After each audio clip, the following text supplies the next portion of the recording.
become a world company, it needs to go to China. You know, the Chinese market is a necessary market, but we need to have both market and, of course, European market. So you are very dynamic and your economy is very strong already. And I think that with this crisis, your economy will improve more and more, and you will be stronger in the next future. So we need to have cooperation, of course. That's very clear. And if you have a long-term vision, we need to have discussion. And in my country, some people said, Mr. Referent is becoming Chinese. I'm not Chinese. I'm promoting the French interest. I want to, my country will be stronger and stronger. But I have a vision of the future. And there is no future without China. So we have to discuss, we have to understand. And there is a lot of interesting things. It's a culture of China. And we need to have, so we can be very strong in our interest, but we need to have cooperation. We can't success alone in this world. That's the reason why I think that it's stupid to fight always against a country for ideological question, for a strategic question. We need to have cooperation because we can't success alone. Mr. Referent, let's talk about another global problem, that is COVID. And COVID, some people say that has reshaped the global geopolitics and international diplomacy. Some Western countries blame China for mishandling of the origin of the virus, and China says it is groundless. What do you make of China's diplomacy in the time of COVID? I think that we need to have international organization to have a very complete vision of the situation. I think that in this world, only international organization can make this work for everybody. So I think that the good way is to promote and to develop WHO. We have this organization, and this organization must be supported and must be promoted to be the international vision of the situation. So I am in favor of multilateralism, and I think it's the only way to peace. So we need to promote this organization, and the good vision and the good judgment about the different policy of each country has to be by the WHO. It's the international point of view has to be promoted. But some people in the West say that the WHO has been biased and has been supporting China's position unapologetically. You know, when you want that your partner is not the leader of the organization, you have to stay around the table. When America leaves the table, they can't say after that, China is around the table. Yes, but we need to be around the table. In international cooperation, we need to be around the table. And France is around the table of WHO, and we need to have cooperation, and we support this organization. And we can have discussion. And in the WHO organization, we have a good discussion with everybody, even with China. And I have heard the French representative in this matter, and we support this organization. But you know, when in the past, I hope it will be better in the future, but in the past, when America disagree, they leave the organization. So if you are not around the table, you have no word to say after that. Of course, we have to improve in that organization. We can discuss about the improvement of each organization, but we need international organization for international peace. And now President Biden seems to be for multilateralism again. And Biden vows to coordinate with European allies to compete with China. So in your opinion, how should Europe adjust its approaches towards China? It's a difficult question because we have a very old partnership with America. And we can't forget the past. But the future and our future is to have to promote a sovereign Europe. We need to have our own strategy. And we are not in favor of the external law of USA.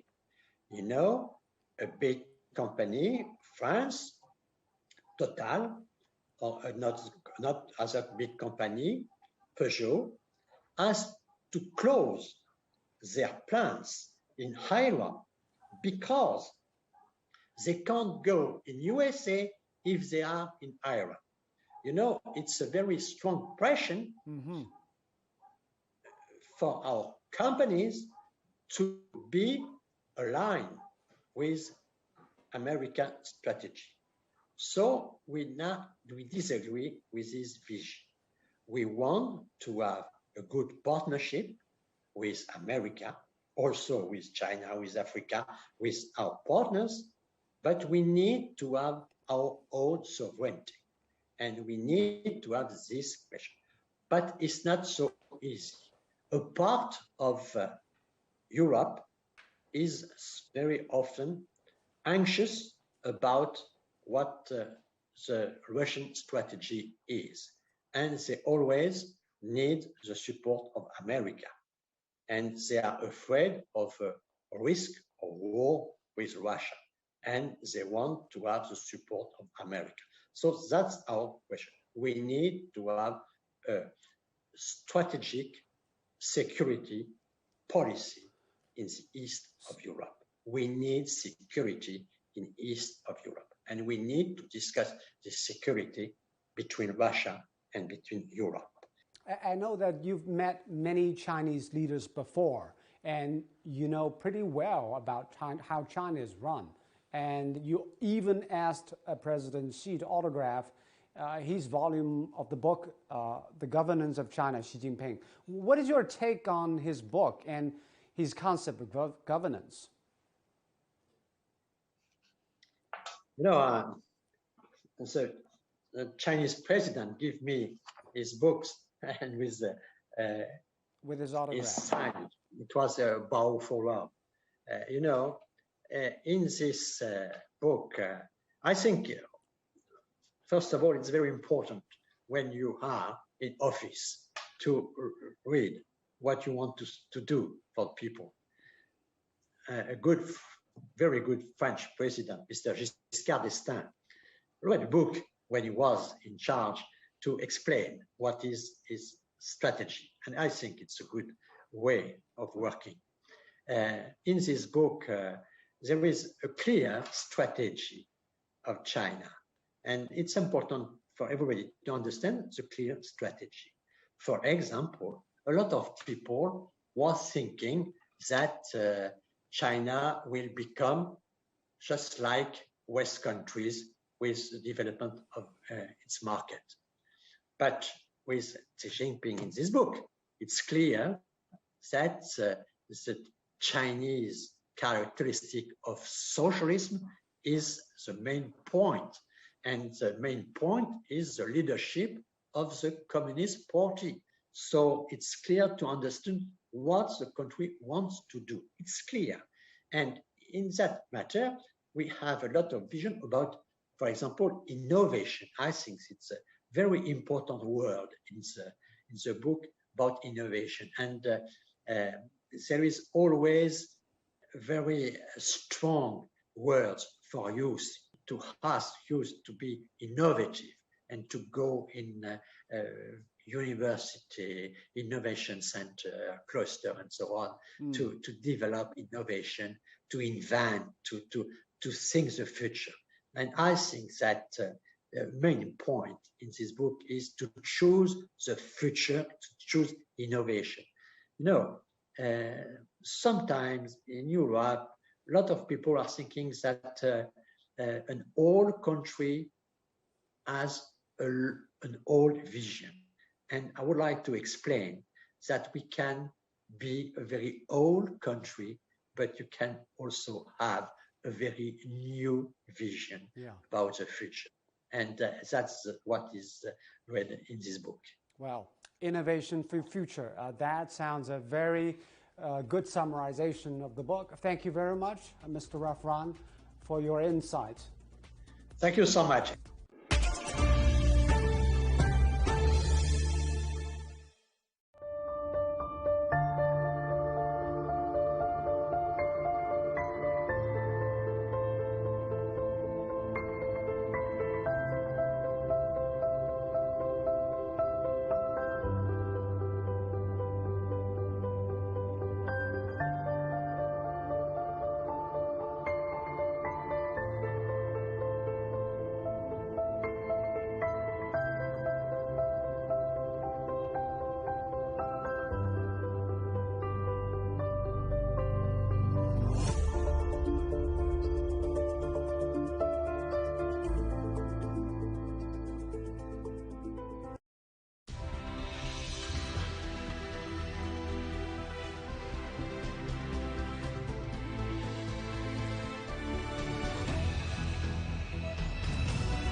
This is CGTN, China Global Television Network.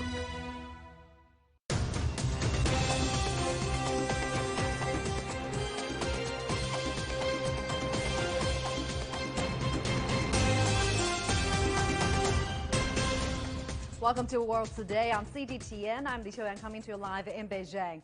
Our top story this hour, Chinese President Xi Jinping says climate change should not be used as a bargaining chip for geopolitical gain or an excuse for trade barriers.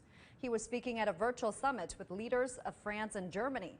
Now, he said China is committed to achieving peak carbon emissions by 2030 and carbon neutrality by 2060. The three leaders agreed that China and EU should improve communication on climate policy and green development, and that the Paris Agreement should be fully implemented. Now, Xi Jinping would also said Beijing opposes vaccine nationalism. He said Beijing wants to work with France and Germany to help developing nations get inoculations quickly. And French President Emmanuel Macron said vaccines should not serve as a tool for competition among big powers, and Paris wants to work with Beijing to promote equal accessibility. German Chancellor Angela Merkel said China's quick economic recovery from the pandemic is good for the global economy. Now, she said Berlin values opportunities for cooperation that would be brought by China's next five-year plan. She called for the enactment of an investment treaty to remove barriers in renewable energy, financial services, and health. Meantime, the United States climate representative John Kerry is in Shanghai for 3 days of talks with his Chinese counterpart Xie Jinhua and other officials. Now, Kerry's visit is seen as a way to test the waters ahead of President Joe Biden's virtual climate summit next week. Donald Trump pulled the United States out of the Paris Climate Agreement, but Biden has rejoined the deal. John Kerry is the first Biden administration official to visit China. He's also set to visit South Korea.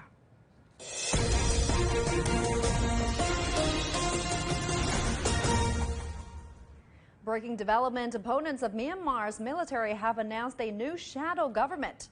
The National Unity Government will be helmed by Aung San Suu Kyi in her position as state counselor, and President Win Myint, who is also under house arrest and facing charges from the military. Now, their supporters say the aim was to root out military rule and restore democracy in the country. Myanmar has been in violent turmoil since a military takeover on February 1st that ousted Suu Kyi's government. A local monitor group said more than 700 people have been killed.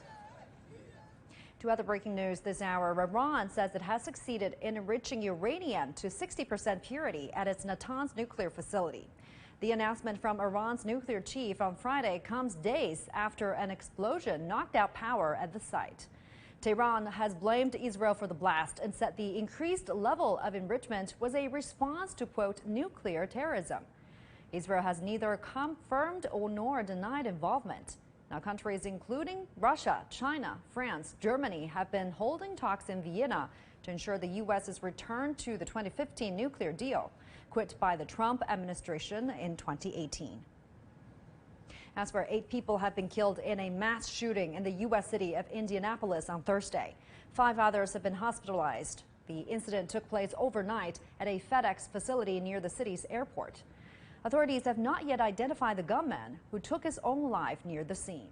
Jamea Miller, a FedEx worker who witnessed the incident, was interviewed by local media. Take a listen.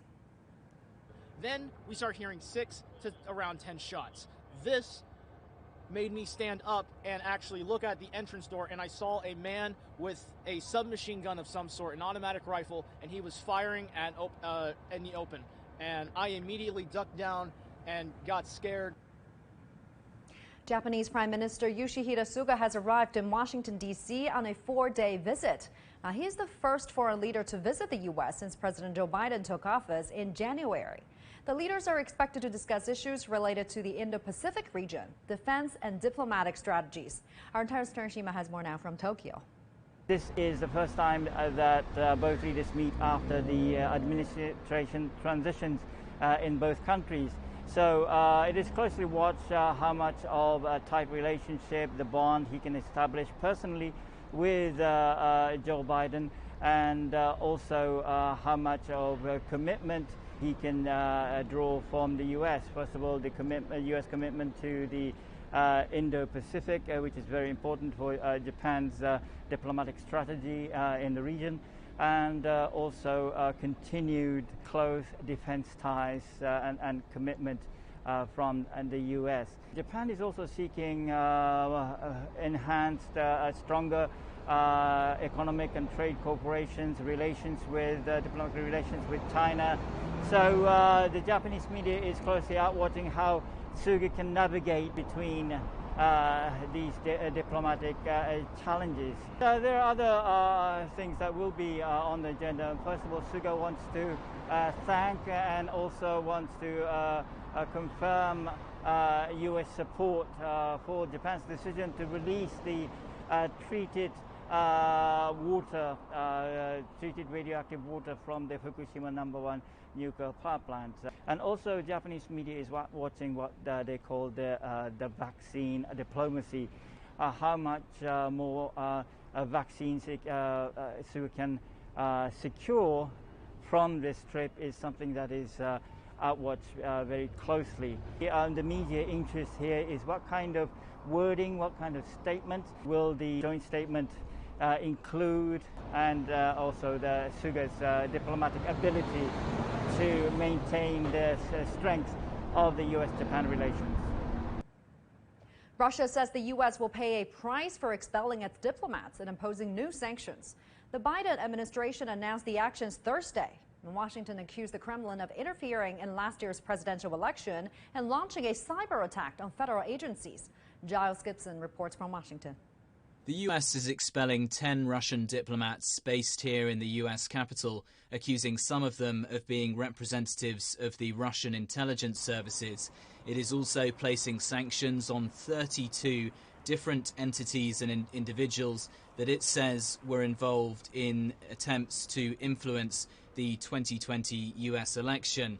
For the first time, crucially, it is also pointing the finger directly at the Russian Foreign Intelligence Service, also known as its alias Cozy Bear, for being behind the SolarWinds cyber attacks. Now, of course, Russia has responded very strongly to this string of actions from the Biden administration. Take a listen to a spokesperson from the Russian Foreign Ministry. Our response to the sanctions will be unavoidable. Washington must realize that they have to pay for the deterioration of bilateral relations. The United States of America bears full responsibility for what is happening. Now, earlier this week, the Russian President Vladimir Putin and US President Joe Biden had a telephone conversation in which the White House says that President Biden urged Russia to de-escalate tensions on the border of Ukraine and Russia because the United States are accusing Russia of massing troops on the border between the two countries. There has also been talk in recent days of a possible summit in person between the leaders of the United States and Russia, but with this series of actions announced by the Biden administration and Russia vowing to respond strongly, that summit is looking increasingly unlikely, at least in the short term. Giles Gibson for CGTN in Washington.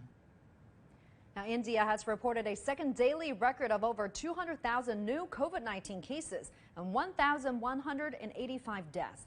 Friday's announcement comes as the capital, New Delhi, will go into weekend lockdown to contain the steep rise in infections. The financial hub Mumbai has also entered lockdown as many hospitals treating coronavirus patients reported severe shortages of beds and oxygen supplies. India has recorded over 14 million coronavirus cases around the country and over 174,000 deaths from COVID-19. France has reported over 100,000 total deaths from COVID-19 as the country battles an ongoing third wave of infections. It was the first European nations to officially confirm a case of the coronavirus in January last year. And since then, more than 5 million people have tested positive.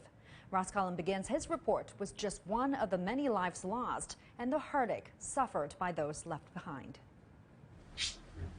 Voilà, c'est la dernière photo. Nadine Vatran is 78 and lives in eastern France. She lost her husband to COVID-19 during the first wave of the pandemic last year. It was a Saturday, 3 days before the lockdown came in. I got a call to say that visits will not be allowed due to the situation. After that, they called me again to say I could go to see him. That was the last time I saw my husband alive. Pierre was 85 and died alone because of the restrictions in place at the time. On a pu aussi faire une petite cérémonie quand même. We were at least allowed to do a small ceremony and listen to 2 of his favourite songs. Our children did small speeches, and that was it. It was all over after that. It was very hard, because people are saying he was buried like a dog. You cannot imagine it, you can't. And when you speak to some people, when you tell them what happened, how it happened, they say, that can't be possible. Surely it wasn't like that. But yes, it did happen exactly like that. She says it has been very tough to deal with the grief while under lockdown and not able to see her friends or family. These mental struggles have affected large parts of the population, with 1/3 of French people suffering anxiety or depression in the past year. The French president travelled to eastern France this week to a hospital which has a psychological impact centre which looks after teenagers and young people with anxiety or depression. Another reason why the French president came to this hospital in Reims in eastern France was to show that the government is still focused on the fact that this crisis is affecting the whole country and not just the major cities. The crisis has now taken 100,000 lives in France, with more than 5 million confirmed cases and infections still rising. 3 national lockdowns have been imposed, but the major weapon in the government's armoury is the vaccination programme, which it hopes will give a definitive route out of the crisis. Nadine's husband was one of the 100,000 people who have died in France from COVID-19, and each of those deaths leaves a family who are still affected, meaning difficult memories, but also a long-lasting mental impact. Ross Cullen, CGTN, Reims, Eastern France. All right, that'll do it for this hour's World Today on CGTN. Thank you so much for watching. Up next is China 24. I'll see you in just a bit.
This is CGTN, China Global Television Network.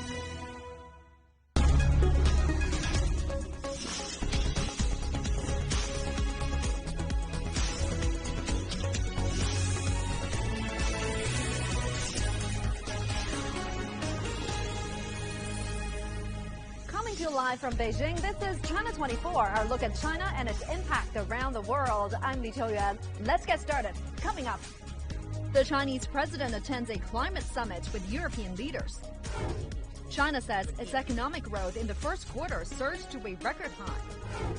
China prepares for a manned space launch, making another step towards building its own space station. And traveling back in time, fashion students bring an iconic ancient painting to life with a creative reenactment.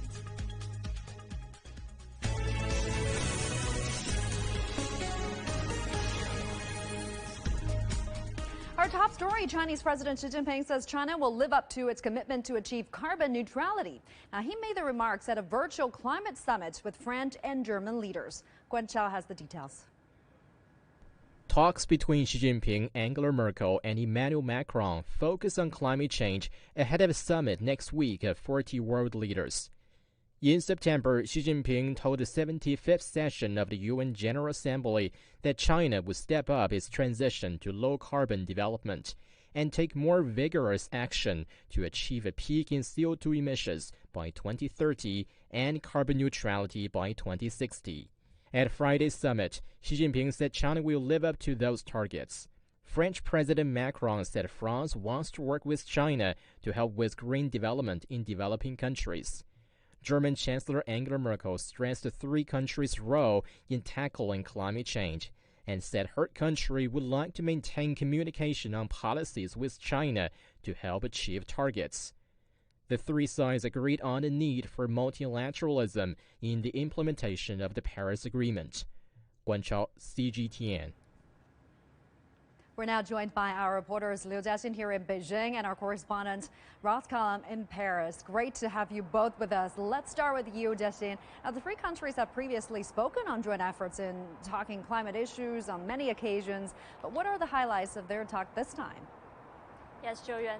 The leaders of the three countries had an in-depth exchange of views on climate change cooperation, China-EU relations, anti-epidemic cooperation, and major international and regional issues. She announced that China will strive to achieve the peak of carbon dioxide emissions by 2030 and achieve carbon neutrality by 2060. This means that China, as the largest developing country in the world, will achieve the highest reduction in carbon emission intensity in the world and achieve from carbon peak to carbon neutrality in the shortest time in the history of the world. She also addressed that tackling climate change is a common issue of mankind and should not be used as a geopolitical trip, a target to attack other countries, or an excuse for trade barriers. She said that China hopes that developed economies will set an example in their efforts to reduce emissions. At the same time, the COVID-19 epidemic is still spreading around the world, and the task of world economic recovery is tough. She said that China is ready to work with the international community, including France and Germany, to support and help developing countries get vaccines in a timely manner. In addition, China is willing to cooperate with the International Olympic Committee to provide vaccines to athletes preparing to participate in the Olympic Games. The leaders of the three countries agreed to adhere to multilateralism, fully implement the Paris Agreement, and jointly build a fair, equitable, and win-win global climate governance system. They all agreed to support the COVID-19 vaccine implementation plan, promote healthy, safe, and orderly exchanges of personnel, and maintain a smooth and stable industrial chain, and promote an early return to normal trade cooperation. Back to you, Zhou-Yuan. All right, Beijing seems to be pretty committed. And Ross, over to you. Tell us more on Europe's expectations on climate cooperation with China.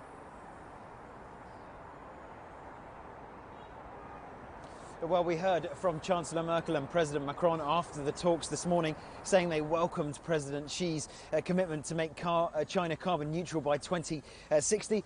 Also, all three leaders saying in this readout that they promoted additional joint efforts to protect biodiversity.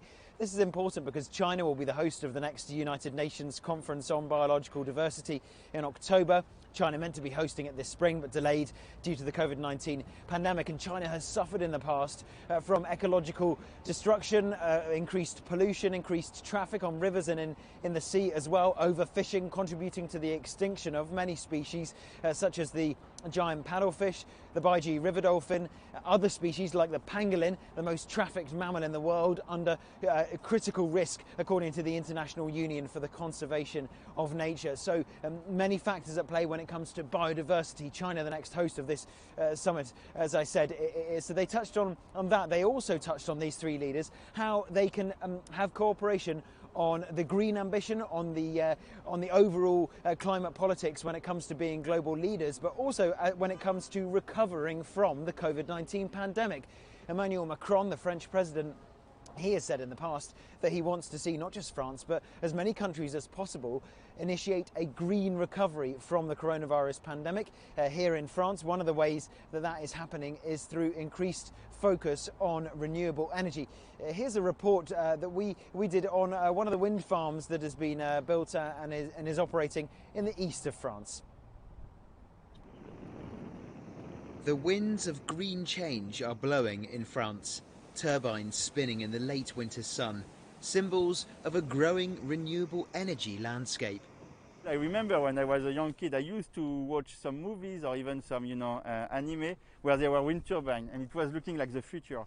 Olivier Texier is the director of engineering for a Chinese company operating the wind turbines here, 160 kilometres to the east of Paris. The turbines more or less run themselves. They can assess whether the wind is strong enough to spin or too powerful to be able to operate safely, and they can change to face the direction and angle of the gusts. A wind turbine like this can provide enough electricity to power a small village, equivalent to the annual energy usage of around 12,000 people. A team of engineers monitors the output of the farm, troubleshooting if necessary. I can see where we are. We have always local people either working for us, either working with us in the company. And that's really a typical thing of green energy, since you have PV panel, wind farm everywhere over the territory. It means you have employment everywhere in the territory. And that, I think, is a great advantage for this industry. Chinese companies like CGTN Europe Energy bring experience in renewable power to the development of wind farm projects across Europe.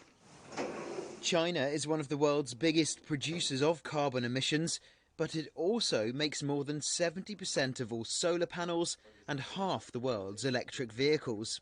We believe that for our sustainable development, we should have some new resource of the energy, including wind power and solar power and some other types of the energies.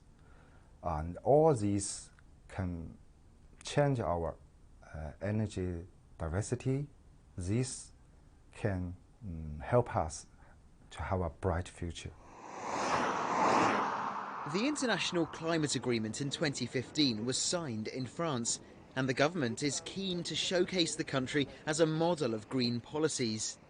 But some critics of the government say the greening of the economy is too slow, while others challenge the investment in wind turbines. There is a conflict over the use of inland wind turbines with people who want to conserve the countryside and tourism, so there is a contradiction between the development of wind turbines and other economic activity. It's an unresolved problem because there is a very significant movement against wind turbines here in France. To meet European objectives, renewable energy must account for more than a third of primary energy consumption by 2030. The French energy model is not as carbon intensive as the UK or Germany, thanks to the nuclear industry. While the French government supports the sector, it also wants to cut its reliance on nuclear energy by 2035. It's not the interest of the main nuclear producer to see competition coming with renewable and cheaper energy. And that's the paradox and the dilemma the government is facing every day. Back in the countryside, the landscape is changing. Many landowners now see more economic benefit and political will in green projects rather than traditional rural industries.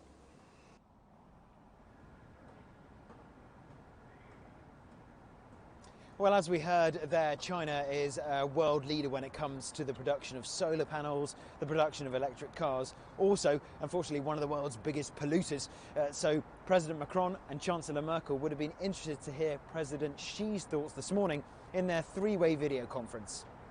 Pretty interesting. Thank you very much, Ross Collum, joining us from Paris, and our Liu Jiaxin joining us in Beijing. Thank you to you both. The EU and China agreed on an energy roadmap in 2016 and have strengthened their energy cooperation since. So have a look at this. The roadmap constitutes a keystone in the overall strategic partnership between the EU and China, as both transition to a low-carbon economy. Now, both parties say they are committed to tackling common energy and climate challenges, including security of energy supply, infrastructure, and market transparency. Now, they fostered trade and investment in renewables with the knock-on effects of boosting competition and lowering costs.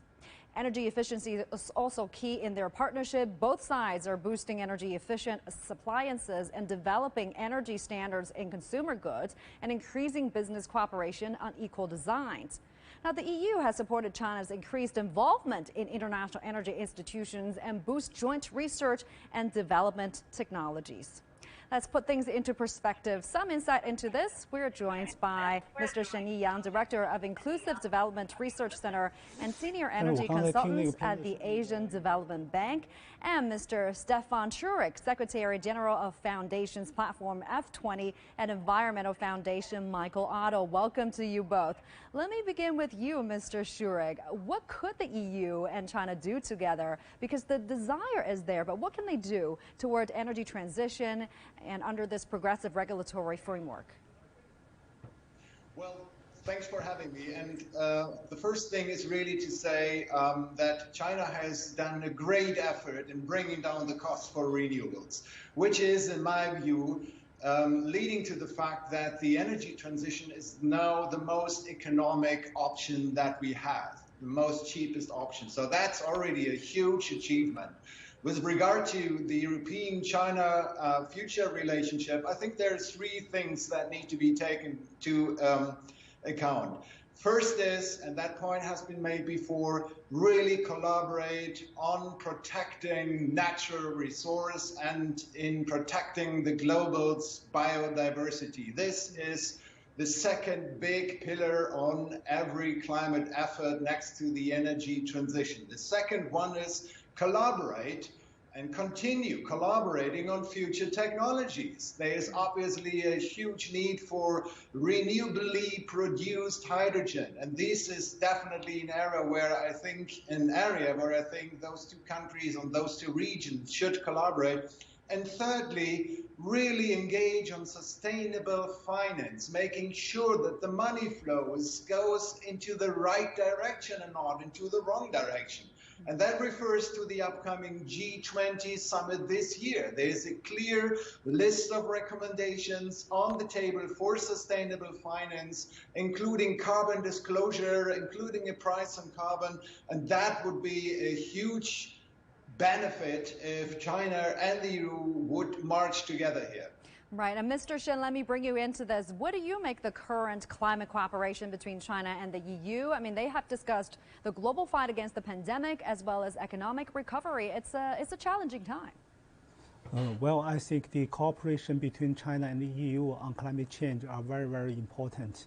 So EU have been a leader in climate change mitigation.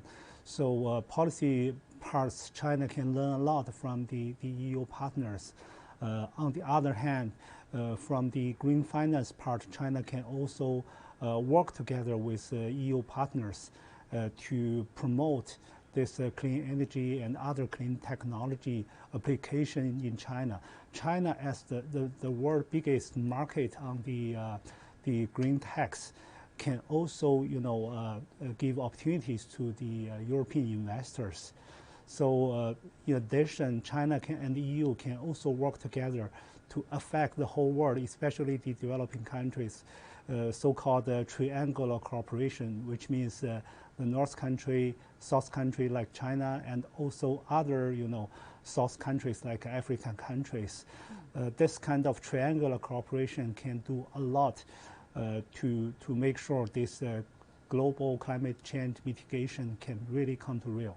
Right. And Mr. Shurik, over to you again. Now, China has promised its carbon emissions will peak by 2020 and the country will become carbon neutral by 2060. I'm wondering, from your vantage point, do you think that China should shoulder more responsibility as a developing country?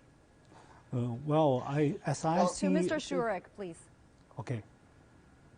I'm sorry, I'm happy to give you the word as well, but let me just quickly add to that question. Yes, it's absolutely important that China did this move, and you saw a number of countries following China's lead here and taking a clear stand on a zero-emission target by 2060. We clearly need interim targets now towards the 2060 target. So where do we want to be by 2030 and onwards? And one general response to your question is actually that embarking on a sustainability trajectory is not a burden any longer. So I don't necessarily think if this is a matter of whether or not you apply as a developing country or an industrialized country. I think it is in many cases the most cheapest and the most promising option to really embark on a truly sustainable trajectory. And that is certainly something that I would expect and that I think will be done by China. Right. After all, we're in this together, right? Thank you very much. Mr. Shen, I'd love to hear your thoughts, but we're running out of time. We'll have to leave it there. Thank you very much. Mr. Shurik joining us live, and also Mr. Shen Yang joining us live from downtown Beijing. Now, U.S. Special Envoy for Climate John Kerry is in China for talks. Now, Kerry met with his Chinese counterpart in Shanghai on Thursday in the first visit to China by an official from the Biden administration. And in Shanghai, officials were expected to discuss environmental challenges, an area which both China and the U.S. say they are top priorities. Also on the agenda is the upcoming UN-led climate talks to be held in Glasgow at the end of the year. So for more on Kerry's visit, let's now go live to John Terrett in New York. John, thank you so much for joining us this hour. What do you think Kerry hopes to achieve there in Shanghai? Hi, Li Chuoyang. Well, John Kerry is essentially the climate czar for the new Biden administration. He's had years of experience of dealing with it too. His detractors say he hasn't got much done, but he certainly has had years of experience with the issue of climate change. And I think he's coming to Shanghai essentially to woo the Chinese. He and President Biden want to try and get that superpower relationship that existed pre-President Trump back on track. And they've had some big disagreements recently. They've disagreed at the UN Security Council, and of course they disagreed at the trade talks in Alaska. I think not much was ever expected to come of those trade talks. It was a sort of line in the sand for both sides, but nonetheless they disagreed vehemently. And time is tight, you know, if anything is to be done ahead of the virtual climate summit, which President Biden has organized for next Thursday and Friday, which is the 22nd and the 23rd. And it is in itself a precursor to the next big UN climate conference, which I think is labelled COP26 because they moved it from the previous November. It's coming up in London in November. Now, scientists say if there's no cooperation on climate between Washington and Beijing, then the whole issue of climate change is essentially dead in the water. And I think the notion for Shanghai, you know, is that at least the two sides are talking, that Mr. Kerry is there, they will be talking, and it will be very cordial. At that level of diplomacy, it always is. At least they're talking. But what are the main issues that need to be resolved through climate talks, John? Well, they're big ones. They're very big ones. They're very tough to resolve. This is not going to be easy. I don't think anybody expects that. The aim, of course, is to cut emissions, to reduce emissions, and one day to try and eliminate emissions altogether. Now, the United States would like Beijing to stop building coal-fired power stations and stop funding the building of coal-powered fire stations in ally countries around the world. China, on the other hand, would like to see a very deep emissions cut promise coming from Washington, D.C., and the promise also to fund much more clean energy projects in developing nations around the world. And that's off the back, of course, of China promising to peak with emissions by 2030 and then be carbon neutral by the year 2060. Now, will Mr. Kerry make an announcement in Shanghai? It is possible. We are told that President Biden might make an announcement on emission cuts here in the United States ahead of the virtual summit next Thursday and Friday, so we'll have to wait and see. One of the other things that Mr. Kerry will be trying to push for is to have President Xi attend with the 40 other leaders who will be taking part. And we've just been on the program, I was just watching it, President Xi taking part in the Germany-France-China conference, which is touching on climate change and many other things. You saw President Macron and Angela Merkel waving. They'll be doing that at this virtual conference, and the hope very much is that President Xi will be there as well. And this conference, of course, is built around the Thursday event in particular, which is Earth Day itself. All right. We'll keep watching what come out from that visit as a result. Thank you very much, John Terra, joining us live from New York. Appreciate it. China on Friday cautioned Japan and the United States for their bilateral talks in Washington. Now, there are reports that the U.S. plans to pressure Japan to adopt a tougher stance against China. The Foreign Ministry said Beijing is closely watching the results of the talks and will respond accordingly. The international community is paying close attention to this meeting. China is not against the two sides in developing normal bilateral relations. They should help promote mutual understanding and trust among regions and countries, and also promote peace and stability in Asia-Pacific. It shouldn't target third parties or harm the interests of third parties. China's stances on Taiwan, Hong Kong, the South China Sea, and the Diaoyu Islands has been consistent and clear. We are determined to safeguard national sovereignty, security, and development. The U.S. and Japan should seriously consider China's concerns and requests, and shouldn't adopt words or actions that may interfere in China's internal affairs or harm China's interests. Coming up next on China 24.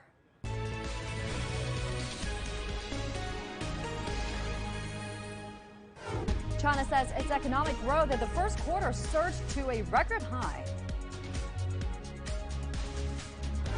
Plus, fashion students bring an iconic ancient painting to life with a creative reenactment. Stay with us.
Welcome back. On today's China Watch, official data show China's economy grew by 18.3% in the first quarter.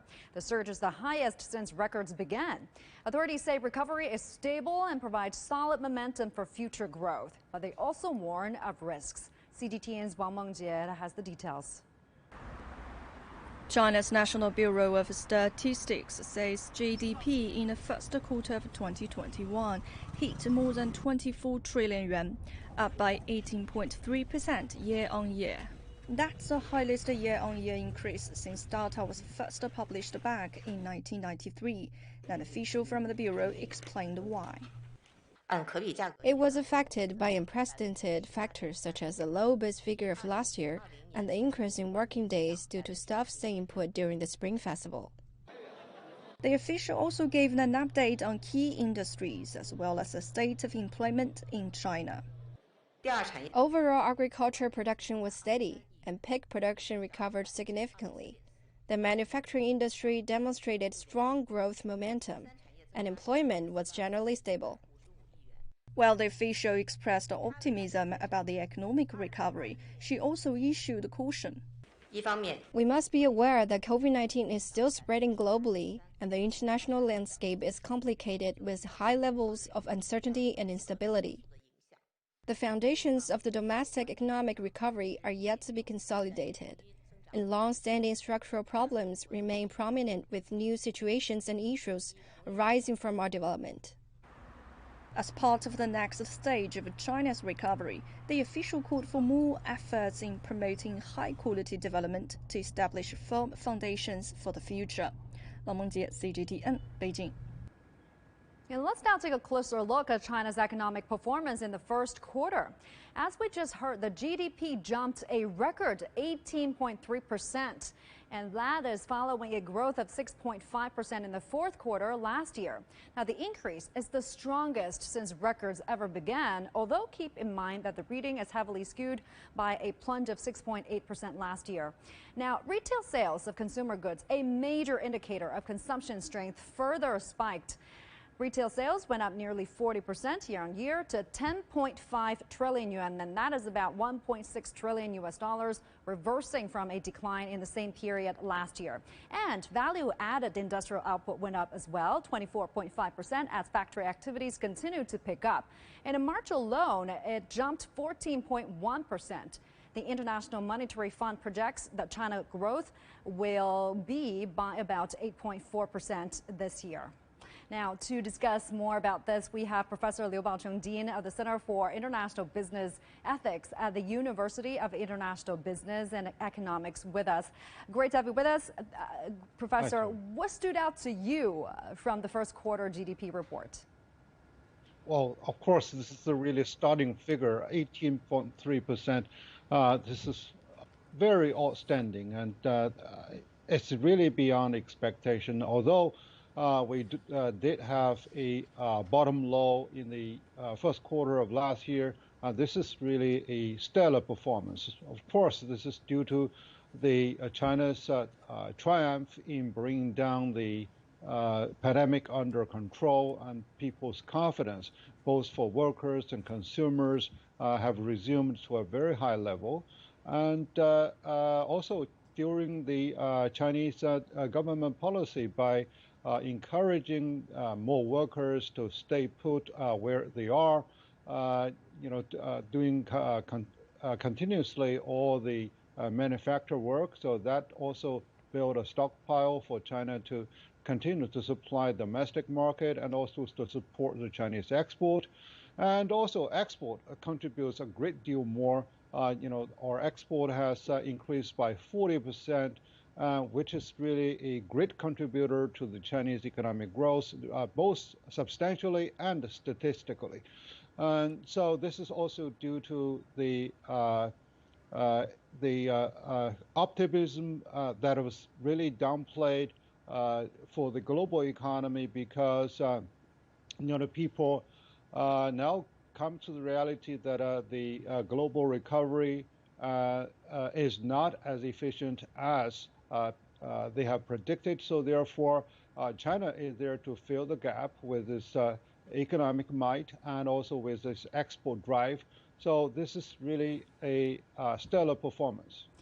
Now, many factors went into this, contributed to this 18.3 growth rate. But China aims to expand its economy by over 6% this year. Talk to us, why 6%? Well, of course, we can achieve more. IMF prediction that we are able to achieve the 8.4%, while the globally the growth rate is maintaining roughly 6%. So right now we are still very realistic about the current picture, because we are still under rehabilitation of the economy.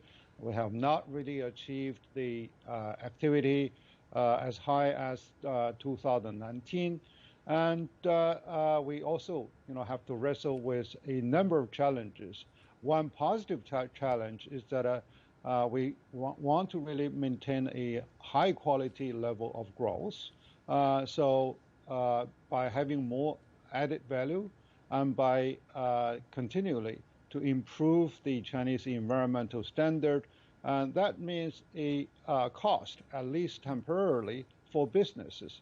And the second is really we have structural success, and on the other hand, we also have a structural problem because most of the service sector, particularly the entertaining industry, the hospitality industry, are still hard hit. So they need a long time to get recovered, and smaller businesses are also having difficulties. The local debts, which is the third problem, is still something that we have to be watchful.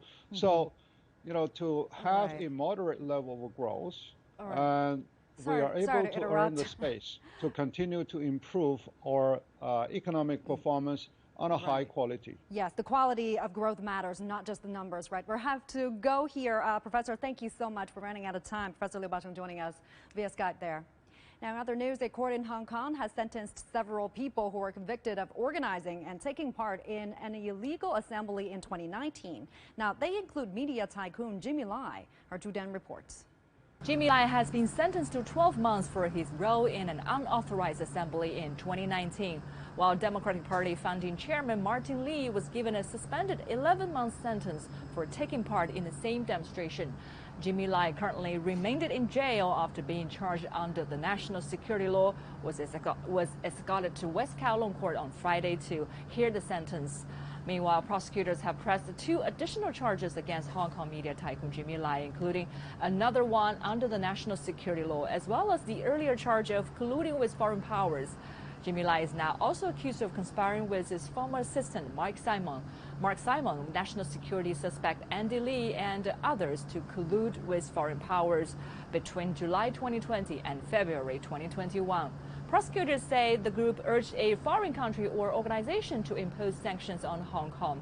They also allege that Jimmy Lai conspired with others, including Lee and legal assistant Chan Ziwan, to pervert the course of justice by assisting Lee in fleeing Hong Kong.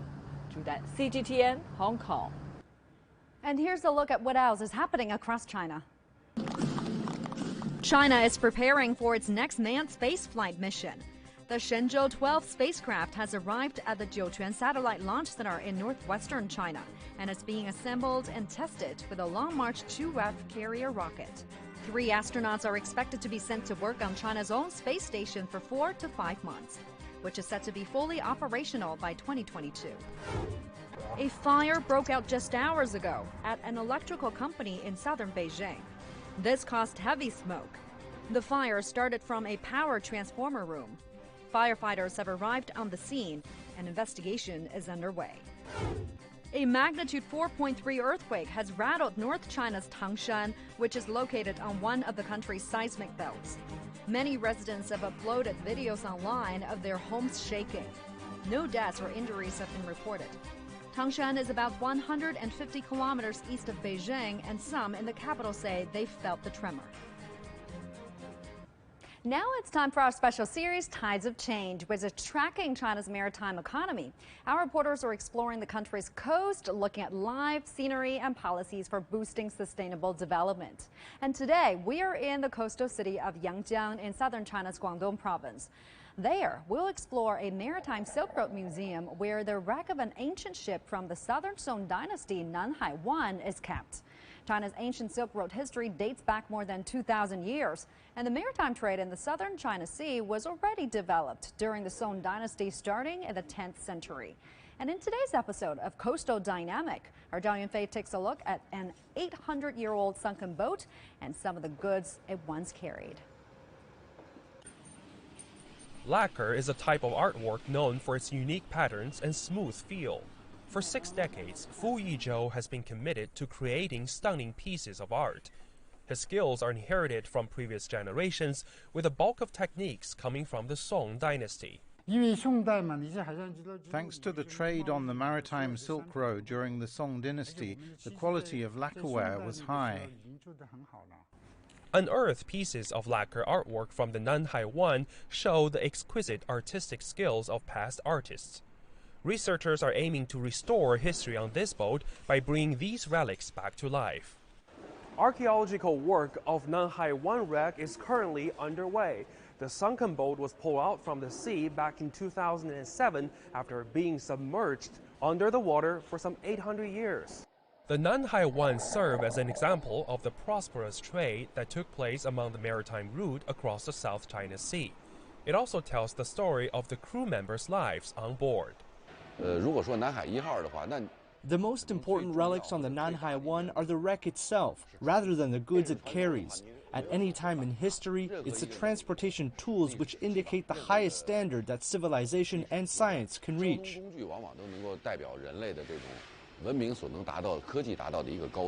Archaeologists say their excavation projects could continue for another year, and that their discoveries can further show the trade and friendship among countries which has lasted for centuries.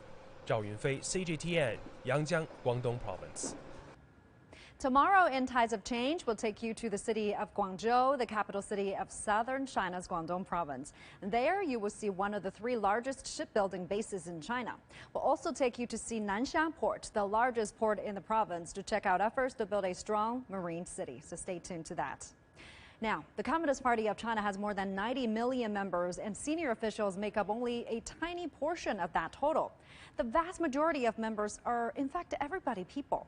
CGTN's Guan Yang meets one 45-year-old bus driver from the northeastern city of Fushun and looks into the personal traits of a grassroots party member. 因为我认为这个行业吧，为人民服务的行业吧，特别高尚、高大上。我感觉现在用一个现在挺流行一句话叫高大上。 For those who choose to be a bus driver, their day starts early and ends late. 45-year-old Xu Gang from Fushun, a coast city in China's northeast Liaoning province, became a bus driver 6 years ago. In his words, what he enjoys the most is being a man of responsibility at work. During the recent COVID-19 outbreak in Liaoning, there were lower occupancy levels and mandatory health inspections across public transport. However, public transport is still a vital part of getting around, which means people who work in this sector like Xu Gang are at greater risk of exposure to the virus. When COVID-19 hit the country hard, panic buying broke out as people looked to stock up on face masks. But Xu gave his own face mask away to a complete stranger. 天气特别冷。 Our bus company was on a tight budget, so drivers had to purchase masks out of pocket. When the epidemic first broke out, you know how difficult it was to buy those masks. One cold winter day, a passenger got on the bus. He wasn't wearing a mask, so I told him to get off. But then I thought, how was an old man like him supposed to return home in such harsh weather? I called him back and gave him one of the few masks I had. The worst of times can bring out the best in people. Xu's face mask story soon spread all over the city, and the locals were inspired by the bus driver to remain united to win the war against COVID-19. The vast majority of CPC members like Xu Gang are ordinary people from all walks of life. If the CPC is a big tree, these people are the roots deeply penetrating the soil of society. When Xu was asked about why an ordinary man like him wanted to join the CPC, his answer was straightforward: to lead by example and to serve others better. When I first joined the bus company, I got to know one older colleague who has been a CPC member for over 30 years. Normally, for a man at his age, he really should be planning for retirement, but instead, he always kept himself busy with maintenance, cleaning the buses, and coaching young drivers. I was inspired by such a spirit of selfless dedication and wanted to become a CPC member just like him. For 100 years since the party's founding, many CPC members live lives as daily heroes, no matter one's age, agenda, or occupation. To lead by example is one of the many characteristics that ensures the party remains the backbone of the nation and its people. Guan Yang, CGTN. And now let's take a look at what's trending on China's social media.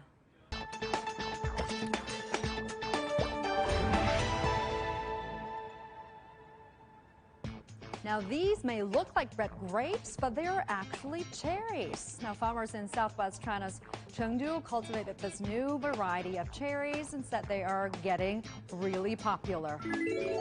And this man is determined to win this 100-day dance challenge. Every day, he dresses up and posts a different dance clip online. One of them got over 20 million views. Now, he said his intention was to lose weight, and he weighs over 120 kilograms, and it's now aiming to shed 15 kilos. And these students majoring in fashion design are reenacting an ancient painting at a design institute in Xi'an. Students and faculty spent a year and a half preparing this performance. The scenes they presented are inspired by a well-known masterpiece that dates back to Tang Dynasty, more than 1,000 years ago. Beautiful. And that's going to do it for this edition of China 24. As always, would love to hear from you. So any thoughts, comments about our show, write to us at china24@cgtn.com. We now want to leave you with some stunning views of Jiuzhaigou in Sichuan province, which was recently blanketed in a springtime snow. Thank you for watching. I'm Michelle in Beijing. Have a good one.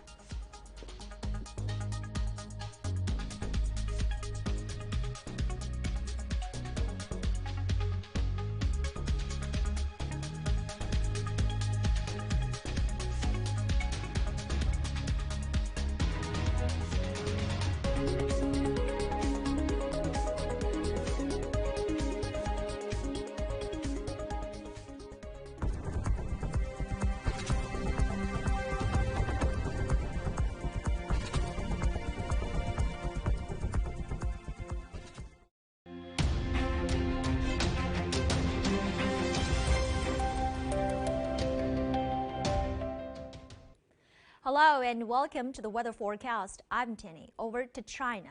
The departure of cold air will bring back a lot of clear skies across northern China over this weekend. The most intense rain band will mainly affect Yunnan, Guangxi, and Guangdong from Saturday into Sunday with potential turbulent weather. Well, about the temperature development over the next few days, quite a lot of rising up are in store here across the majority of northern China. The most significant rise is on the forecast for Sunday. For a few spots, we'll even experience the maximum temperatures rise by 6 to 12 degrees in just 24 hours. And after that, many major cities across the north will see the maximum temperatures from upper teens all the way back up into above 20 or even above 25 degrees in the following few days. And even for the northeast, the maximum temperatures will be near or above 20 degrees early next week. For the business and travel outlook for the cities across the national capital, we can tell that there will be plenty of sunshine this Sunday with a maximum temperature of 25 degrees in the city of Shijiazhuang. While here down in the south, overcast skies and showers will take the dominance in weather this Sunday with a bit cooler maximum temperatures compared with what it is in the north.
Coming up on Global Business, Chinese President Xi Jinping attends a video summit on climate between China, France, and Germany.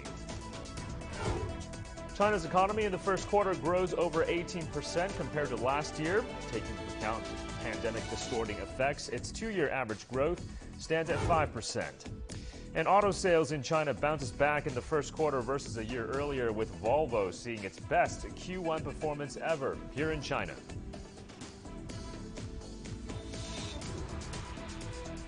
Well, welcome everyone to Global Business here on CGTN. I'm Michael Wong in Beijing. First off, Chinese President Xi Jinping says China will live up to its commitment to achieve a carbon neutrality. He made the remarks at a virtual climate summit with French and German leaders. Our Guan Chao has more.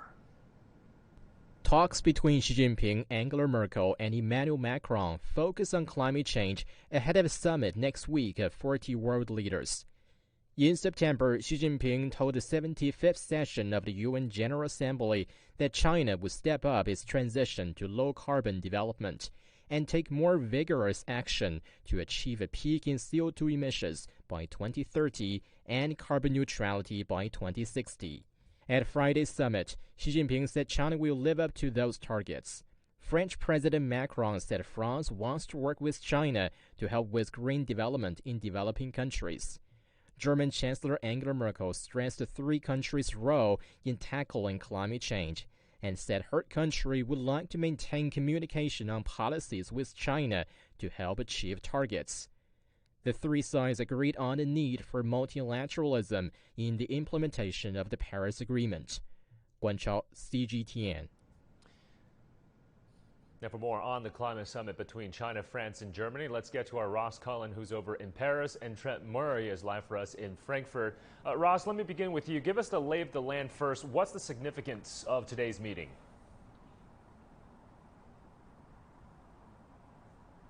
Well, Michael, the get-together between Angela Merkel, Emmanuel Macron and Xi Jinping online for this virtual summit. Really two reasons behind that. Looking ahead to next week's Earth Day and Joe Biden's World Leaders Summit, which they'll both be attending here, the EU leaders will be attending that online, and trying to lay the framework for looking ahead to that summit, how they can cooperate on climate change. Now, the US has really taken a lead in this. We've seen Joe Biden wanting to move the focus onto the green agenda, really trying to accelerate US engagement in that, dispatching his climate envoy John Kerry to China. During the tenure of his predecessor, Donald Trump, China and the EU were really the global leaders when it came to climate change, as the US was rowing back from engagement in multilateral institutions, pulling out of agreements such as the Climate Change Accord signed in this city 6 years ago. China and the EU really took the lead on global ambition when it came to how to deal with the climate emergency. Now we see the US re-engaging with that, so China and the EU meeting today for that online call to try to set their ambitions, try to cooperate on setting out a joint framework for how they can work together on climate change. And another reason why they might have spoken today, why they might have wanted to have this call, not explicit in the readouts from the office of President Xi, not explicit in the readout from Chancellor Merkel, and we'll get a bit more on that from my colleague Trent in a minute. But the waters have been choppy between the EU and China in recent weeks. We had the high point of signing that trade deal in January, but then the low point recently of sanctions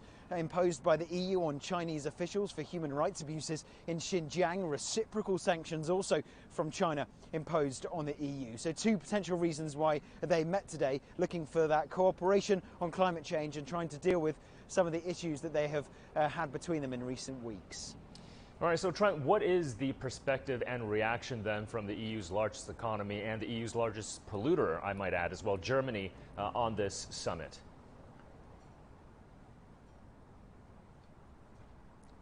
Well, I think it is a real testament of just how important this issue is to Angela Merkel and Germany that this call took place. And the reason I say that is Angela Merkel, as we speak, is trying to put through some emergency pandemic laws through the German parliament. It's been very difficult for her, but she has stepped away from that debate today to have this call with President Xi Jinping and President Emmanuel Macron. And I think the signals that we are getting from her office was that it was generally quite a positive call. The statement that we have heard from her is that it was a very good opportunity for for the three leaders to discuss and exchange views on climate change and biodiversity protection.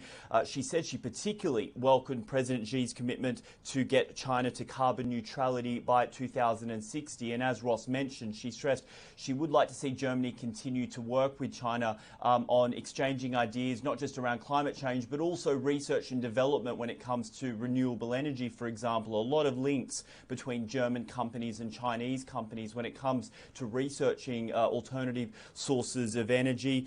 They also said, from what we see, is that they want to work closer together in the lead up to a special conference which is being held on biodiversity later this year in Kunming. Angela Merkel said she'd like to see Berlin work closer with Beijing on that. A number of other issues were on the agenda, according to the readout, including a discussion about the COVID-19 pandemic, global vaccine supplies, and further economic cooperation. All right, many thanks for those updates. Trent Murray for us in Frankfurt and Ross Cullen live for us there in Paris. All right, so let's bring in now Wu Changhua, environmental analyst and executive director of the Professional Association for China's Environment, for more on this climate summit. And Changhua, it's always good to speak to you on topics like this. So what signals are you taking away from this climate dialogue between China, France, and Germany? Why these three countries, perhaps in particular? Thank you, Michael. Great to be here again. At least three things from my perspective. I think one is solidarity. Second is continued leadership commitment to fight climate change. And thirdly, I think this sort of cooperation more urgently needed than ever in terms of leading the race towards a net zero carbon future. We are still living in a pandemic world, and many countries are still fighting for that. So countries need to understand each other, support each other in that process. But in the meantime, a strong message came out of the tri-party virtual summit is that the three major economies, or even bilateral EU and China, will continue to work together to fight another pandemic, which is climate change. And in particular, using the opportunity of economic recovery or build back better to reset how we grow our economy, make sure we address the carbon issue and really grapple with the climate change in that process. Well, Changhua, of course, both China and the EU have firm objectives when it comes to tackling climate change. I mean, what are the main areas of cooperation between Beijing and Brussels as it stands right now when it comes to advancing the global green agenda? Well, green growth and digitalization are two major pillars, actually, for this sort of Green Deal on the EU side. That's also shared by China's side. It's reflected in the 14th Five-Year Plan of China and also the 2035 vision. So we pretty much share, how we're going to deliver, a carbon neutral future by mid-century. In that context, there are many, many areas, probably everything actually, we need to explore how to work with each other. For instance, a clean energy transition, which is pretty much still ongoing at this moment, led by China and the EU, and circular economy and new infrastructure, green finance, green supply chain, and even labeling of products, carbon labeling there. So there are many, many areas the two sides need to work with each other and potentially creating new rules and regulations to regulate future growth, make sure we are really, remaining on the track to race towards a net zero carbon future by mid-century. Yeah, and Changhua, like our Trent Murray was alluding to just a bit right now, China and the EU, of course, certainly they don't see eye to eye on everything, but they have been able to sort of engage in dialogue and act together in tackling what you've called a globally shared existential threat to humanity. So are there lessons perhaps that the world can draw upon when it comes to climate cooperation that we've seen so far between China and the European Union? I think so far EU-China have managed to maintain the window of opportunity or channel open to keep the dialogue going, right? And but now we probably recognize dialogue probably might, not adequate anymore because we're literally in a great reset period of time, and we're talking about a pivotal period of time to transform everything, actually, infrastructure, energy, economy. So more than ever, the two sides need to really discuss with each other. EU has been leading the regulations or legislation to redefine the future, which is fascinating to see, including like investment, trade, green supply chain, more than many others there. it's very critical that the EU are more actively engaging with China to make sure the rules are not just set by EU, but rather maybe EU, China, and many others together, so that to avoid a lot of potential frictions actually in the coming decades when we all making efforts to race toward the net zero future and make sure the transition will be much smoother, much more cooperatively. All right, certainly hoping for more progress between China and the EU when it comes to environmental cooperation. Many thanks for your thoughts on that. Wu Changhua, Executive Director of the Professional Association for China's Environment, joining us there from Washington, D.C. All right, time for a short break. Still to come here on Global Business. China's economy in the first quarter grows over 18% compared to last year, but taking into account pandemic distorting effects, its two-year average growth rate stands at 5%.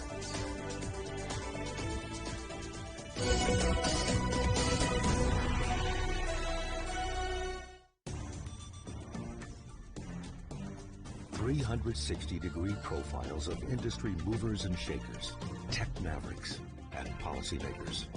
We drill down on their success. We ask how they set strategy and how they navigate in an increasingly competitive market. Real talk, real business. Join the conversation.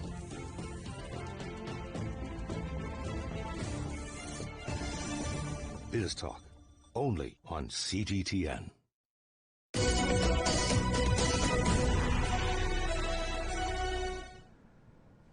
And to China-U.S. environmental cooperation, where our Guanxin spoke to Wang Jinan, Dean of the Environmental Planning Institute at the Ministry of Ecology and Environment, on what to expect from U.S. climate envoy John Kerry's trip to Shanghai. Take a listen.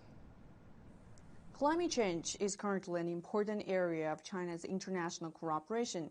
President Xi Jinping attended a climate summit by video on Friday with leaders from France and Germany. Could you please tell us what are your expectations for international cooperation on climate change? We should be clear that developed countries and developing countries should be held accountable separately. Developed countries should allow tech transfer to the developing world when it comes to environmental protection. This is written in the Paris Climate Accord, and we hope countries will keep their promises. At the current stage, governments should combine post-pandemic economic recovery with their responses to climate change. Meanwhile, China, France, and Germany could further cooperate in areas like energy transformation, renewable energies, carbon trading, and aero-hydrogen fuels. U.S. envoy for climate John Kerry is in China to discuss climate change issues with his Chinese counterpart, Xie Zhenhua. What is the focus of the climate negotiations? For developing countries, everyone is asking when they are planning to achieve carbon neutrality. There are various topics for developing countries, such as carbon peaking, tax transfers, financial support, and how should they adapt to climate change. China and the U.S. should first form a cooperation mechanism. Kerry coming to Shanghai is a good example. Second, local governments in the two countries should also work together, especially at the state or provincial level. Industrial partnership is also important. Hopefully, there will be some game-changing technology to help countries reach carbon neutral. And it's better that we reopen academic exchange, work together on R&D. All right, let's get to China's economy now, where official data published Friday shows China's economic growth of the first quarter of 2021 compared to a year earlier is the highest increase ever recorded. Authorities say the country's economic recovery is stable and provides solid momentum for future growth. But they are also warning of risks. CGTN's Wang Mengjie has more. China's National Bureau of Statistics says GDP in the first quarter of 2021 hit more than 24 trillion yuan, up by 18.3% year-on-year. That's the highest year-on-year increase since data was first published back in 1993. An official from the Bureau explained why. It was affected by unprecedented factors such as the low base figure of last year and the increase in working days due to staff staying put during the Spring Festival. The official also gave an update on key industries as well as the state of employment in China. Overall agriculture production was steady, and pig production recovered significantly. The manufacturing industry demonstrated strong growth momentum, and employment was generally stable. While the official expressed optimism about the economic recovery, she also issued caution. We must be aware that COVID-19 is still spreading globally, and the international landscape is complicated with high levels of uncertainty and instability. The foundations of the domestic economic recovery are yet to be consolidated, and long-standing structural problems remain prominent with new situations and issues arising from our development. As part of the next stage of China's recovery, the official called for more efforts in promoting high-quality development to establish firm foundations for the future. Wang Mengjie, CGTN, Beijing. And here's what the global media is saying about China's economic recovery. The Wall Street Journal saying the surging pace of China's economy shows a recovery from the pandemic and a strong continued momentum. The BBC reported that China was the only major economy to register growth in 2020, albeit its weakest in decades. And Bloomberg reporting that China's economy is strengthened in the first quarter as consumer spending rose more than expected, adding that China's economy will see more balance in what looks to be a steady recovery ahead. All right, let's get to our signature commentary series, Biz Beat, where Guan Xin explores how China's economic recovery has become a key stabilizer for the global economy. Chinese economy surged 18.3% in the first 3 months from a year ago, the highest quarterly growth ever recorded. The strong performance was partly due to a low base, the 12 in the same period last year when the country was hit by COVID-19.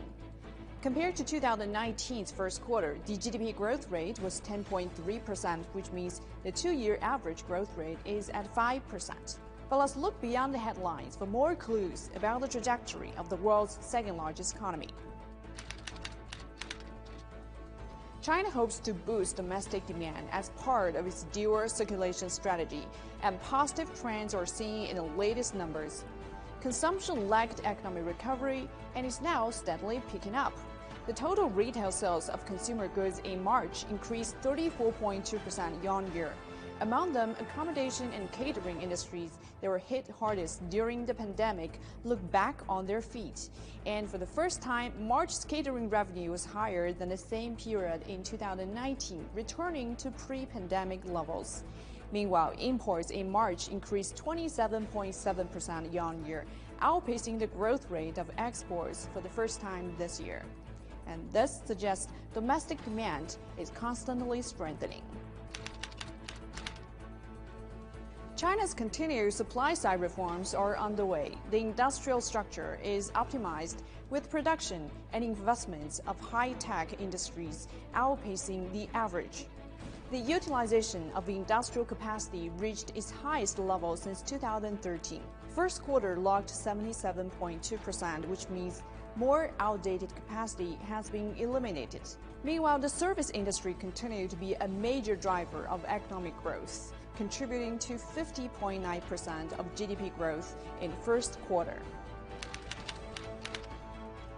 China is continuing to support enterprises, especially SMEs, to weather through the COVID-19 crisis, using a combination of tools such as tax cuts and financing support. Newly established enterprises saw a steady increase in the first quarter. Meanwhile, the expectation indices of manufacturing and non-manufacturing PMI both reached a high in March at around 60%, indicating upbeat business morale and positive economic outlook. China's ability to manage the COVID-19 crisis and recover the lost ground of its economy has contributed to world economic recovery. As the first major economy to emerge from the pandemic, China's humming manufacturing sector, vast consumption market have become key stabilizers of the global economy, which grounded to a halt due to the unprecedented crisis. Now, first quarter economic data indicate strong momentum for China's economic recovery going ahead. Although the headline figure will certainly trend lower as the low baseline effect fades, the economy remains well positioned to report solid growth for the year and beyond. Well, auto sales provide a pulse check for China's economic health, and numbers were exceptionally bright in the first quarter, indicating a recovery in consumer demand from the coronavirus. Our Xia Cheng reports. China's first quarter auto sales saw a rebound from a year ago. One highlight, new energy cars.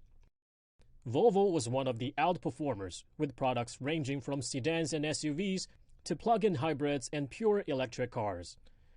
The company just had its best first quarter ever in China. Jack Chen, Volvo China president for marketing, sales and services, told me it was difficult for enterprises to change the international and domestic economic environment, and they had to adapt. Chen said China was the world's largest auto market with huge potential and strong resilience, and the company was increasing its investment here with their world-leading battery lab in China and investments in autonomous driving and related applications. He hopes these moves will further strengthen Volvo's position in the country. But behind China's first quarter auto sales rebound was a low base in 2020 thanks to the COVID-19 pandemic. If you compare the data with the same period in 2019 or with pre-pandemic levels, passenger car sales in China dropped in the first quarter of this year, and commercial vehicles provided more support for the market. I think we need to probably put into sort of longer time frame where I would say 2017 was probably very high point, right? There's a lot of policy boosting, about the consumption. And I think, 2018 and 2019 definitely, is much more rational. And I think in terms of total volume, right, I would say it's probably will stay around sort of the 2019 level or 2018 level, but really the composition of that demand is definitely shifting. I think we still see a robust demand from the consumers. I think, they are also now willing to spend much more, right, out of COVID. But again, I think this whole upgrade trend is what really driving the industry in the near future. Auto sales data is a key economic barometer for China. It tells you if consumers have enough money to buy big-ticket items. The slow growth in auto sales is largely expected. The biggest reason is that consumers are cautious in buying durable goods like this when income growth prospect has significantly worsened. The weak housing market is another reason. Although housing transactions in Tier 1 and Tier 2 cities have been robust, the housing market in small cities are weak. And there is a strong positive correlation between buying a home and follow-up consumption. For an average Chinese family, the chances of them buying a new car without first buying a house is quite low. The data tells us pretty clearly that commercial vehicles are driving the auto sales recovery in China. However, this segment is pretty dependent on the overall infrastructure spending and government budgets in China. The golden era of China's auto sales has passed. This year in particular will be a weak year for auto sales. The main reason is that although NEV sales will see significant growth, it is a small percentage of the entire auto market. And the sales of commercial vehicles like trucks will also be less satisfactory due to slowdown in infrastructure building. We know that the central government is quite keen on lowering the leveraging ratio, so the local government are not enthusiastic about borrowing new debts to finance local infrastructure. As for passenger cars, the consumer demand in China is there. However, the key question is whether Chinese consumers are willing to spend in the current economic environment. When it comes to passenger cars, they will receive a boost because of policy support and dealers' discounts, but consumers will be quite cautious. The job market security is quite worrying. Companies won't normally increase their headcounts this year because of a weak sales market. Consumers are more likely to save for rainy days rather than spending on durable goods like cars. Based on research from consulting firm McKinsey, Chinese car buyers will continue to trade up and go green as China's post-COVID recovery continues. So the task for automakers is to adapt to the shifting Chinese market and provide the most value for money for the next generation of car owners. Xia Cheng, CGTN, Beijing.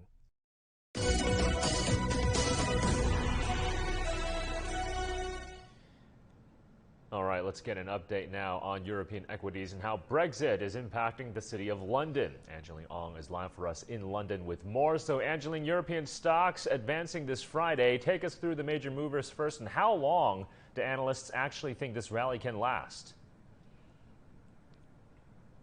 Well, Michael, look no further than Daimler. The German car maker is heavily reliant on China, as you know, and its faith in this market has been amply rewarded as it reports a surge in profits on solid Chinese demand.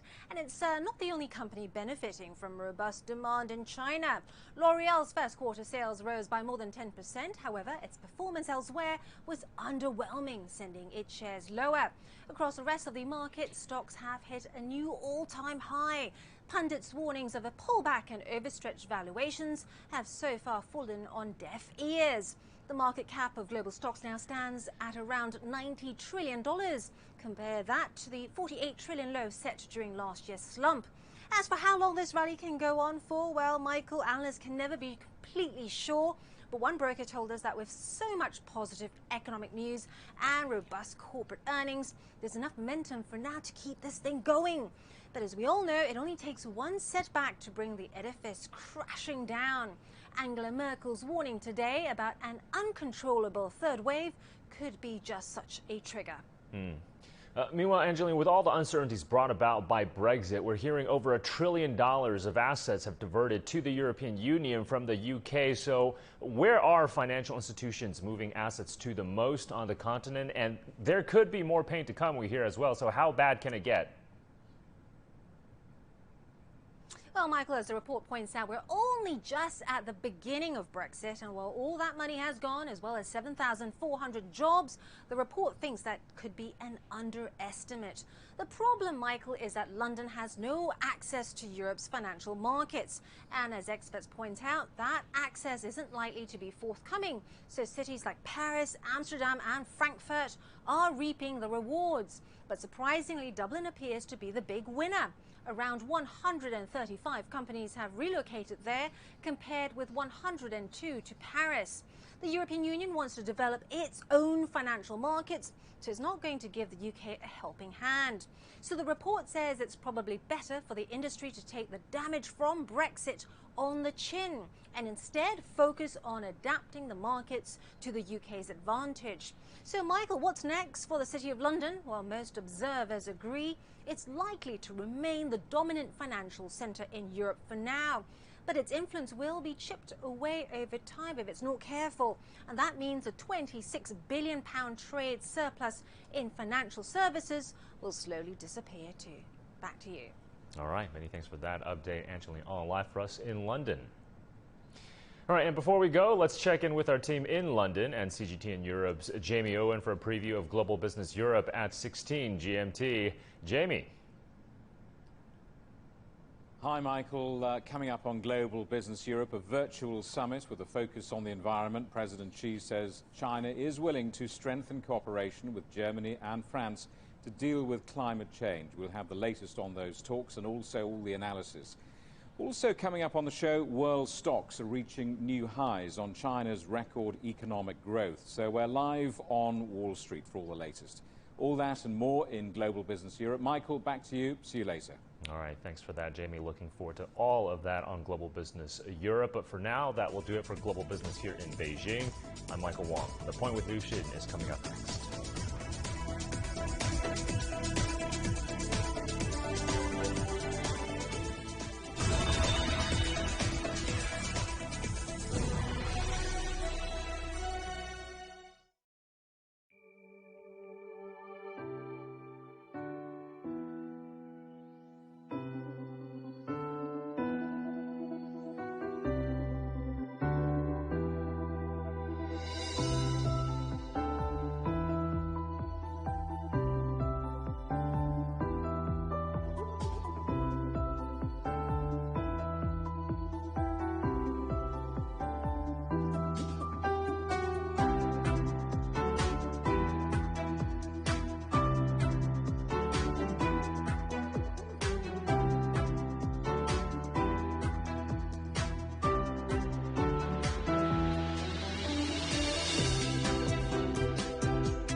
This is CGTN, China Global Television Network.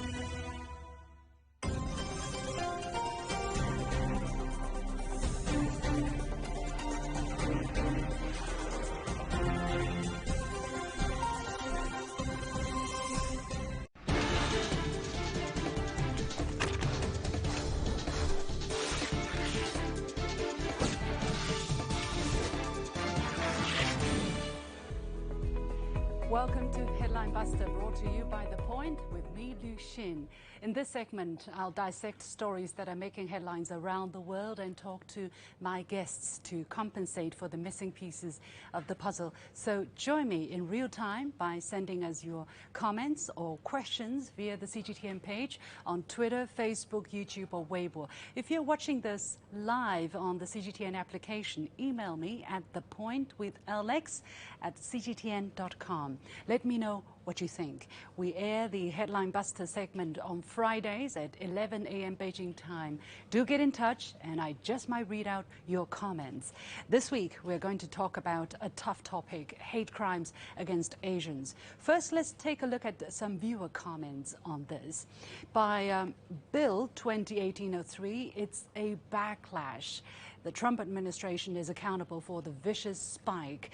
For elimination of such crimes, smearing and slandering China should be stopped.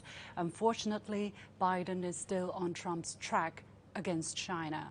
From LYX24, how can a country with these many racial problems within its border has the guts of accusing other countries' human rights situation? It seems they don't even care about their own people's right. The basic human right is the right to live. Many thanks to these comments, and please keep them coming. So we get into today's topic. I'm not going to be busting any headlines today. Rather, I'll be looking at how the media is portraying the story and what they are saying about the factors fueling this spike. When did it all start and why? How much of a role have politicians played? And given all the red flag incidents we've seen since last year, why wasn't more done sooner? First, the news. A series of mass shootings occurred at 3 different spas in the area of Atlanta, Georgia on March the 16th. 8 people were killed and 1 wounded. The suspect, a 21-year-old white male, was taken into custody later that day, charged with 8 counts of murder. Despite the fact that 6 of the 8 victims were Asian women, local law enforcement hasn't called the mass shooting a hate crime, meaning a prejudice-motivated crime that targets someone because of their membership or perceived membership of a certain social group, religion, or race. The local law enforcement spokesperson, Captain Jay Baker, offered his own insights into the crime, saying that the suspect was pretty much fed up and kind of at the end of his rope. Yesterday, he said, was a really bad day for him, and that's what he did. A sex addiction was suggested as the motive. When asked if the shooting might have been a hate crime, Atlanta Police Chief Rodney Bryan responded, "We're still early in this investigation, so we cannot make that determination at this moment." The responses have triggered a cascade of criticism. Some say the comments come across as justification for mass murder. Others say the allusion to the shooter's alleged sex addiction sounds like victim blaming. And yet others say the empathy shown for the shooter is one more example of white privilege and a systemic refusal to acknowledge that racism exists in American society. Many of these points were raised in a commentary piece from Rolling Stone called "The Excuse We Make for White Male Murderers." The article says the local law enforcement's press conference inadvertently demonstrated the lengths to which people in this country will go to justify or even excuse the reprehensible actions of a white man, particularly one whose victims were marginalized members of society.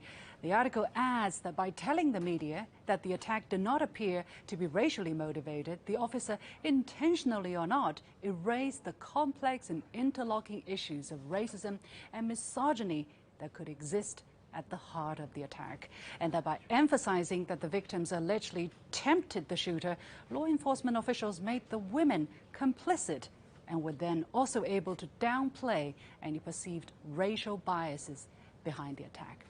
By the way, no evidence has emerged that any of these victims were engaged in sex work. Even if they were, Does that have anything to do with the value of their lives? Now, regardless of these debates, it would be a mistake to look at these cases as an isolated incident. Earlier in February, a shocking video showed a 91-year-old Asian man violently shoved to the ground in Oakland, California's Chinatown. In late January in San Francisco, an 84-year-old immigrant from Thailand was fatally assaulted and later died. In another case, a 75-year-old Chinese-American woman was punched on her face while waiting to cross a road, yet she managed to hit back at her attacker with a wooden stick. Now, according to police data released by the Center for the Study of Hate and Extremism at California State University in San Bernardino, although overall hate crimes in the 16 American cities profile dropped by 7% in 2020, anti-Asian hate crime rose by 150%, and New York City saw a spike of 830%. Unfortunately, it's not just in the U.S. In the UK, figures from the London Metropolitan Police show over 200 incidents of hate crime against people of East Asian appearance reported just between June and September 2020, almost doubling year on year. In Australia, according to a poll by a think tank, 1/3 of the Chinese Australians said they have been called offensive names. Less than 1/5 said they have been physically threatened or attacked. In Canada, Vancouver police data shows anti-Asian hate crimes rose from a dozen in 2019 to 140 in 2020, an over 700% increase. The disturbing trend has got a lot of people asking why. Discrimination against Chinese in America is nothing new. In fact, it was institutionalized. The infamous Chinese Exclusion Act of 1882 prohibited all immigration of Chinese laborers to the U.S. It remains the only law to have been implemented to prevent all members of a specific ethnic group from immigrating to the United States. It wasn't repealed until 1943, when it was replaced with the Magnuson Act, which allowed 105 Chinese to enter the U.S. per year. Chinese immigration later increased with the passage of the Immigration and Nationality Act of 1952, which abolished direct racial barriers. But the idea of yellow peril has been revived throughout different periods of U.S. history against Japanese Americans who were interned during World War II, for example. But what accounts for this recent spike in anti-Asian attacks? Well, one recent study published by the American Journal of Public Health found that former U.S. President Donald Trump's first China virus tweet on March the 16th last year was directly responsible for a major increase in anti-Asian hashtags. According to the report, before his tweet, the dominant hashtag on Twitter was COVID-19, but after his tweet, it was Chinese virus, which saw a surge in use of over 8,000%. And people who used that term were most likely to post other anti-Asian content. Many media headlines have picked up on the studies and stats and include important analysis on the real-world damage that political rhetoric can cause. For example, this Washington Post piece from March the 19th includes input from Russell June, a professor of Asian American Studies at San Francisco State University. The article says June argued that Trump's repeated use of the phrase Chinese virus had a direct correlation with a rise in hate crimes. It demonstrates how words matter, according to June. He added the term Chinese virus racializes the disease so that it's not simply biological but Chinese in nature, and stigmatizes the people so that Chinese are the disease carriers and the ones infecting others. Trump was reportedly still using the term China virus on Fox News the very night as the Atlanta spa shootings. The other question a lot of people are asking, why wasn't more done earlier? Now, Chinese-American journalist Connie Chun told CNN in an interview that the media has been miserably late in covering anti-Asian violence. We are insignificant, and it's so apparent to all of us who are Asian. It does make people wonder if the voices of the Asian group were louder or heard sooner. Would the situation have been different? Would there have been fewer attacks against people of Asian heritage? Could lives have been saved? If you take a quick look back at March 2020, after Trump started using the China virus slur, there were some pretty big red flags waving already, and yet the White House defended Trump's position, calling the criticism surrounding the term fake outrage. A New York Times article from March the 18th last year was entitled "Trump Defends Using Chinese Virus Label, Ignoring Growing Criticism." It's not racist at all, the president was quoted as saying. The article adds, but the term has angered Chinese officials and a wide range of critics, and China experts say labeling the virus that way will only ratchet up tensions between the two countries while resulting in the kind of xenophobia that American leaders should discourage. Asian Americans have reported incidents of racial slurs and physical abuse because of the Iranians' perception that China is the cause of the virus. So the question becomes even more chilling. There were actual signs that and statistics that such crimes were already rising after Trump started using racial slurs. And yet, here we are a year later with discrimination and crimes against Asians still spiking. The UN Secretary-General Antonio Guterres said in a recent statement that thousands of incidents across the past year have perpetuated a centuries-long history of intolerance, stereotyping, scapegoating, exploitation, and abuse. In a cartoon published by our network, CGTN, days ago, the Statue of Liberty asked an American kid what she wants to be when she grows up. The kid, with dark hair and an Asian appearance, replied, "I don't know. But I know what I don't want to be. Asian," she wrote down. In countries as diverse as the US, all ethnic groups are promised the right to live with equality and dignity. But until influential people speak and act responsibly, these will remain only concepts on paper.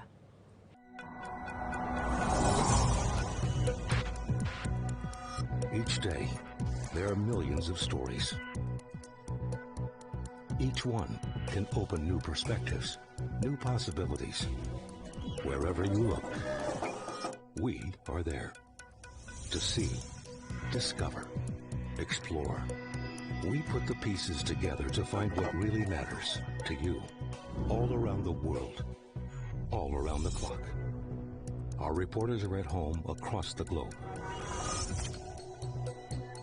From our headquarters in Beijing and production centers in Washington, Nairobi, and London, China Global Television Network.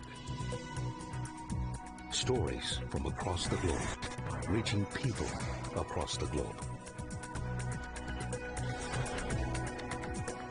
CGTN. See the difference. Making sense of the overwhelming wave of information means cutting through the noise to shine a light on the heart of the story and making room for new perspectives. True understanding means the ability to see events from more than one side. I'm Liu Xin, and this is The Point. Welcome back to Headline Buster, brought to you by The Point with me, Liu Xin. I'm pleased to be joined from Ottawa, Canada, by Professor Chen Xiaobei from the Department of Sociology and Anthropology of Carleton University, Canada.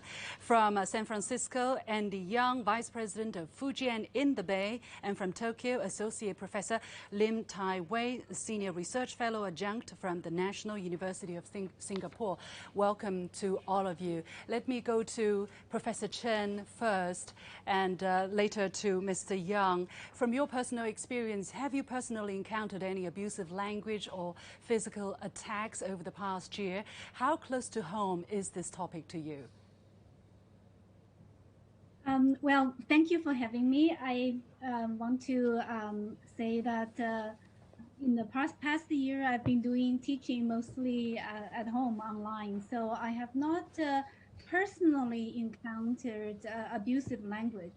I want to say, though, that it's also problematic to only focus on hate crimes and hate incidents on the streets, because racism is a much larger issue. The media report so far has been only focused on attacks. But racism actually affects people in many levels, and many of these problems are quite invisible. For example, when there is the scapegoating narrative circulating in our society. In Canada, for example, the one effect could be this question: who do you work for? So Chinese Canadians will be automatically suspected that you have divided loyalty, that you may be working for the Chinese government. Now that kind of problems often may not be voiced. From my perspective, I think we should also talk more about systemic racism rather than only focus on hate crimes. Yeah. It's a very narrow focus. Okay, we will expand to that. Let me go to Mr. Yang, your personal experience over the past year. So over the past year, I've have a small business in San Francisco. I have a small restaurant, and my restaurant was vandalized 4 times within the year. So ever since March till February of this year. And as a kid growing up in the project, I was one of the few Chinese kids who made out of the hood. Anyways, I just want to stick to the subject. My restaurant was vandalized 4 times, and it was totally heartbreaking, especially during COVID. We were struggling to keep our business afloat. And I would definitely not imagine that this is the kind of rate of damage or crime that's inflicted on your restaurant before COVID erupted, right? I mean, things must have not been like this, Mr. Yang. Right, yeah, because I've been running my business at the McAllister Street of San Francisco for the past 6 years. And then, the past year was particularly bad. Yeah, I mean, might happen once for the past 4 years, but, not like last year. It was nearly every 3 months we'll have a break-in, we'll have a vandalism, people smash the window and, attack the restaurant and whatnot. Wow. We'll talk a bit more about that. Yeah, both of you so far have raised very important points. But Professor Lim, let me go to you. You live in Asia. Do you also have this kind of experience, or you are more or less observing what's happening in other parts of the world? Yes, I have lived in many countries over the past few decades. And fortunately, I have not faced personal incidents at all. However, I do approach the subject matter from an academic perspective. And throughout the world's history, one of the causes that I taught, racism has always been a consistent theme and thematic subject matter that is rather prominent in human societies and history. And therefore, as an educator, one thing that I notice is that many societies have different coping mechanisms in order to mitigate and handle racism. But they do have one denominator in place. It is a common denominator in which all nations can work together as a non-detrimental factor, which is to combat racism. And therefore, you can see that it is a theme that is raised in the United Nations, part of the sustainability development goals. Yes. And together, I think that this is a great opportunity for countries to work together, particularly since we live in a very globalized world where there's a lot of movements of people, whether it's migrants. Very much.